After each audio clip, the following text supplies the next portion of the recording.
இஸ்ரேலை விட ஈரானின் மக்கள் தொகை 10 மடங்கு அதிகம். இதனால் இஸ்ரேலை விட ஈரான் படை வீரர்களின் எண்ணிக்கையில் பலம் வாய்ந்ததாக திகழ்கிறது. ஈரானிடம் உள்ள மொத்த படை வீரர்களின் எண்ணிக்கை சுமார் 11,80,000 பேர். இதில் 6 லட்சத்திற்கும் மேற்பட்டோர் செயல்பாட்டிலும் 3.5 லட்சம் பேர் ரிசர்வ் படையிலும் உள்ளனர். 3.5 லட்சம் பேர் ராணுவ படையிலும் 2,20,000 பேர் பாராமிலிட்டரி படையிலும் தயார் நிலையில் உள்ளனர். 42,000 விமானப்படை வீரர்களும் 18,500 கடற்படை வீரர்களையும் ஈரான் கொண்டிருக்கிறது. இது தவிர ஈரானில் IRGC எனப்படும் இஸ்லாமிய புரட்சிகர காவல் படையும் உள்ளது.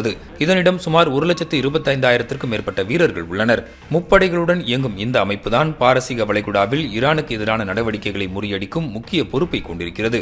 கடலில் கொரில்லா தாக்குதலை நடத்துவது, கப்பல் எதிர்ப்பு ஏவுகணைகளை பயன்படுத்துவது என இந்த இஸ்லாமிய புரட்சிகர காவல் படை பெரும் நெருக்கடியை கொடுக்கக்கூடியது. ஈரானிடம் உள்ள படை வீரர்கள் பாதி அளவு பலத்தை மட்டுமே இஸ்ரேல் கொண்டிருக்கிறது.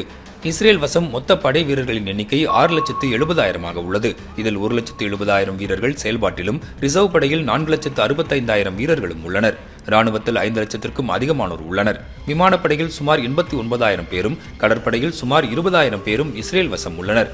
எண்ணிக்கை அளவில் பார்த்தால் ஈரானிடம் இஸ்ரேலை விட ராணுவ பலம் அதிகம் என்றாலும் இது மட்டுமே மோதலில் யார் ஆதிக்கம் செலுத்துவார் என்பதை முடிவு செய்து விடாது.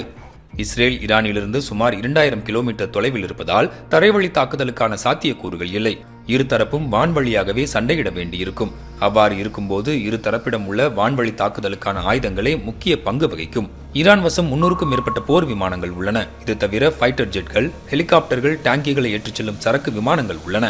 ஈரான் மீதான பொருளாதார தடைகளால் அந்நாட்டிடம் அதிநவீன விமான தொழில்நுட்பங்கள் இல்லை. விமானப்படையில் உள்ள பெரும்பாலான விமானங்கள் பழையவை என நிபுணர்கள் கூறுகின்றனர். ஈரான் வசம் உள்ள விமானங்கள் அந்நாட்டிற்கு பின்னடைவாக கருதப்பட்டாலும் அதனிடம் உள்ள ஏவுகணைகள் இஸ்ரேலை கடுமையாக சோதிக்கக்கூடியவை.